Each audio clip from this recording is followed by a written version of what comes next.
बाड़ी बलद पशिबा केन्द्र कर बचसा पर गामुछारे तंटी को चिपी हत्या करदेला मालिक।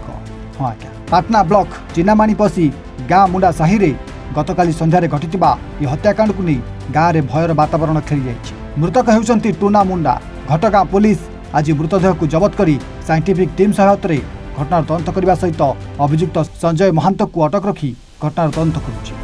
सूचना अनुसार संजय घरे यह टूना कुआड़े काम करुथिले।